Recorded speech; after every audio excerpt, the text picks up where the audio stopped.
to this beat.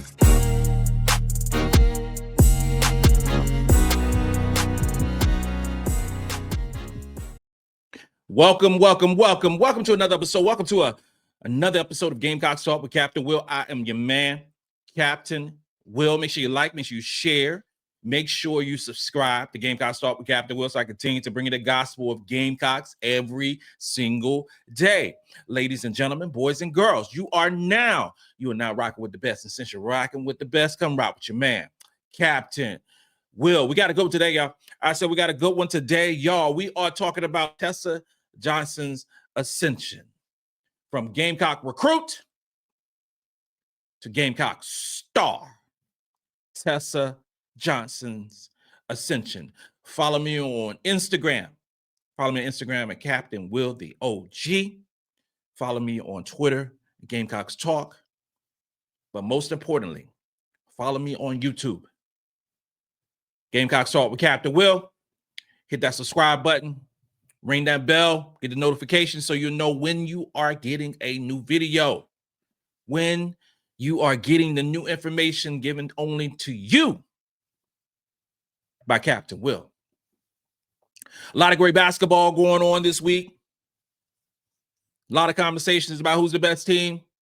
A lot of conversations about who's the best conference. All those different things. Everything will be figured out. A lot of great players this season. Terrific basketball players. And one of those players is our very own Tessa Johnson. Sweet shooting Tessa Johnson. She came in with expectations. When you are the 25th overall recruit, when you're a 5-star player, when you're a McDonald's All-American, you come in with certain massive expectations. But the true story of a player like Tessa Johnson is far more fascinating than anyone predicted. Tournament Tessa, if you will. Tea time with Tessa. So many different nicknames, so many different ways we can talk about Tessa Johnson from Minnesota. From high-ranked recruit to pivotal game changer for the South Carolina women's basketball team, the three-time national champions. She is a special player playing for a special team. Shout out to everyone who's been following me. There's been a lot of stuff that's going on with me this week, and I want to thank all the day ones, all the folks who've been rocking with Captain Will since the beginning, when I did not really know what I was doing when I started this podcast about 3 years ago. I didn't know what I was doing. But I want to thank all the ones who have been with me through the goods and the bads of this journey and who prayed for me and just all those different things. We have a lot of different things that's going on with this show and with, my future. And I was on the Paul Feinbaum show yesterday, and y'all make sure y'all check it out. If y'all haven't checked it out, it was pretty good. It was real nice. And those things. And then we had the Big Brother thing that happened this summer. And it's a lot of different opportunities that are happening. But I just got to say, because they've been asked the question, I ain't changing. I'm still going to do shot o'clock. I'm still going to drink out my cup. And drinking out my cup is in honor of my uncle Oliver, who passed, while I was in the Big Brother house. And since I was a kid, he always had his red Solo cup. So in honor of Uncle Oliver, I'm still doing that thing. So y'all just rock with me. Just continue to rock with me as we go and do whatever we do.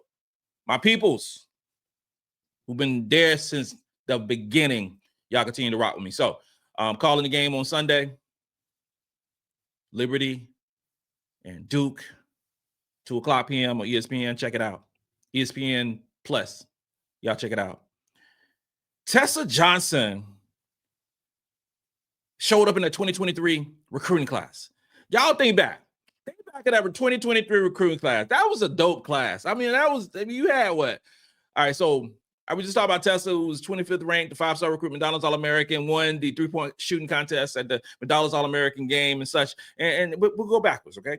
That also featured five-star recruit Malaysia Fulwiley, who's 13th ranked, hometown hero. Stay here a couple years now, bounced over to LSU.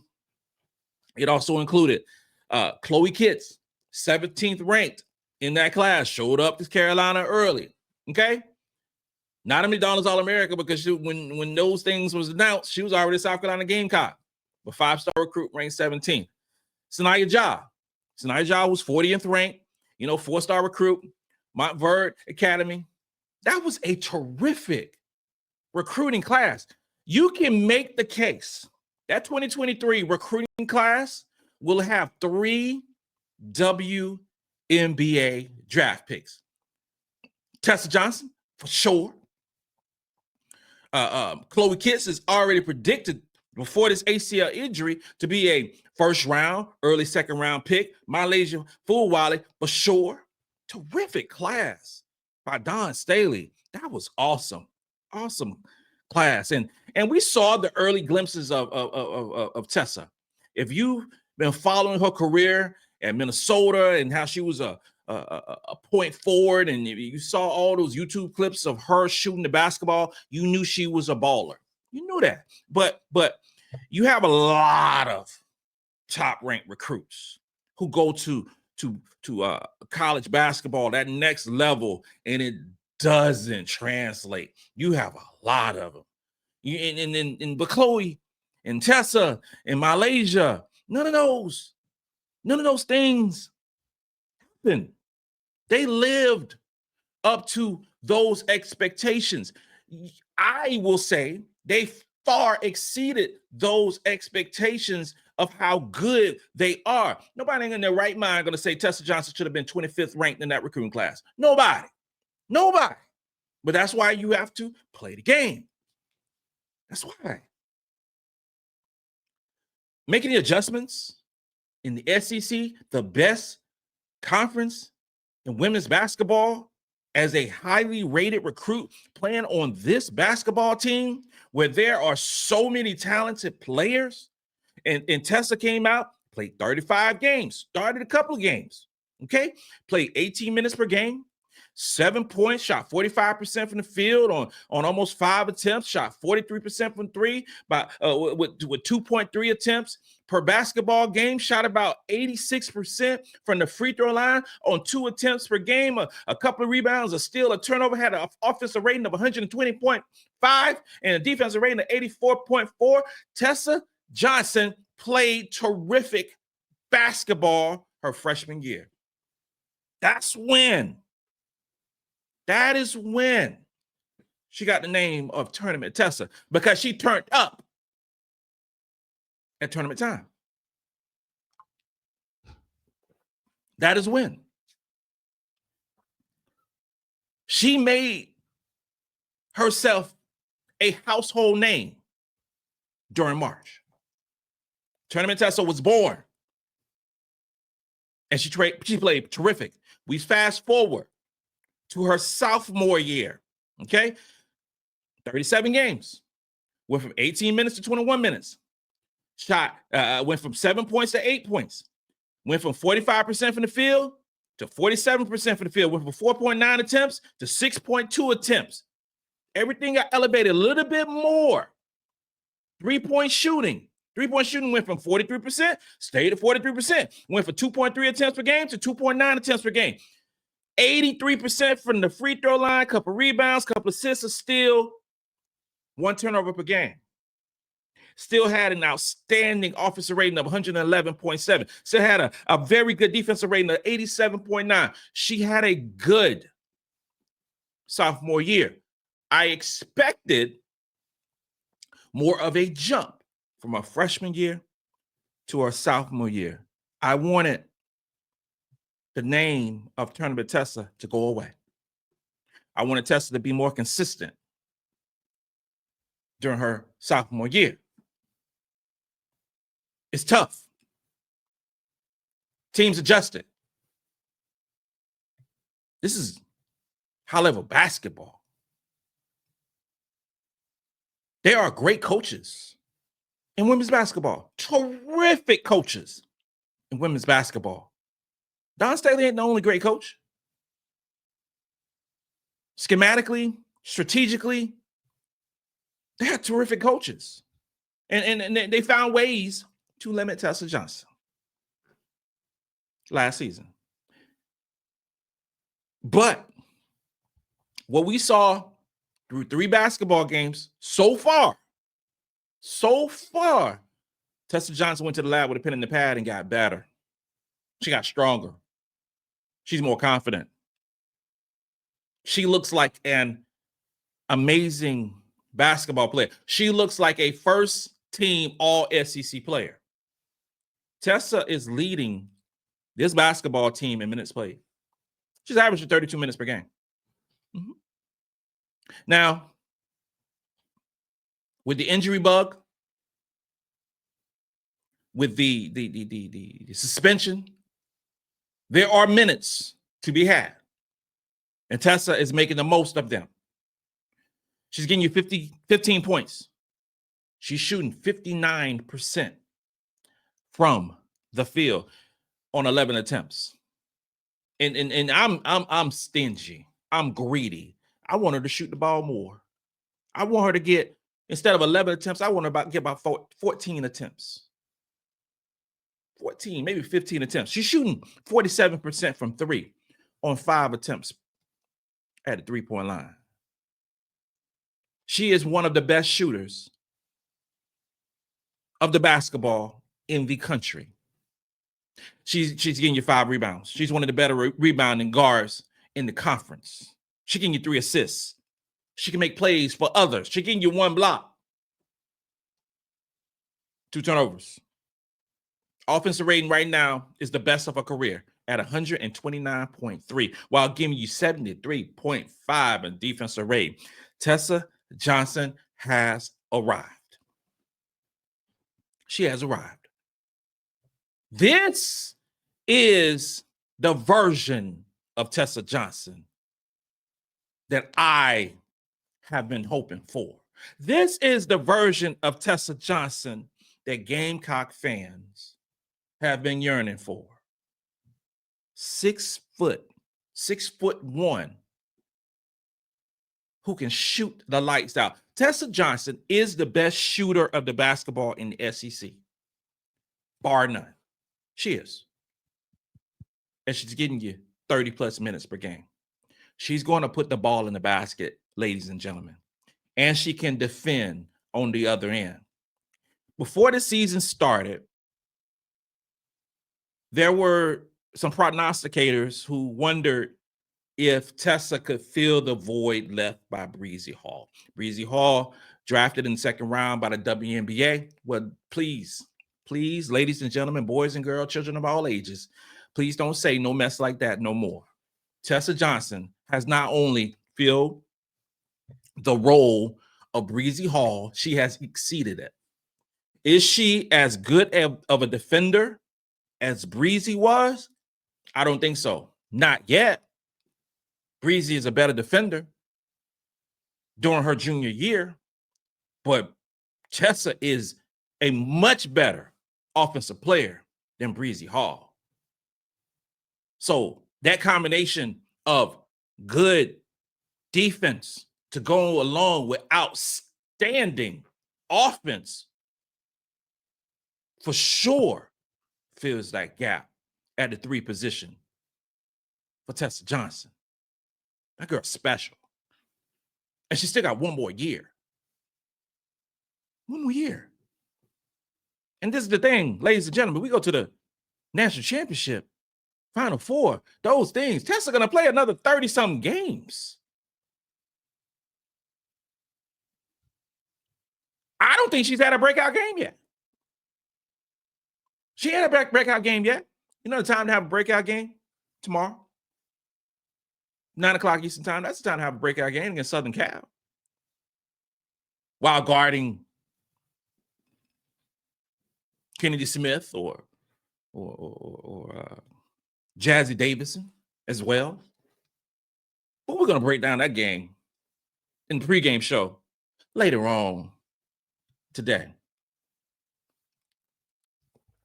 Tessa Johnson's diverse skill set unlocks so many strategies for this basketball team.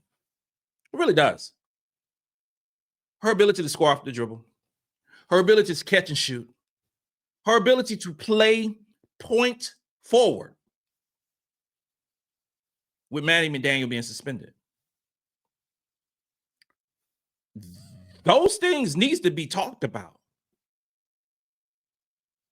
Playing a position that she played in high school and playing it in the SEC are two big, different things. But she can do and will do, and we will see some of that on tomorrow night. She can handle the ball very well. Her influence in the locker room, her influence on the court.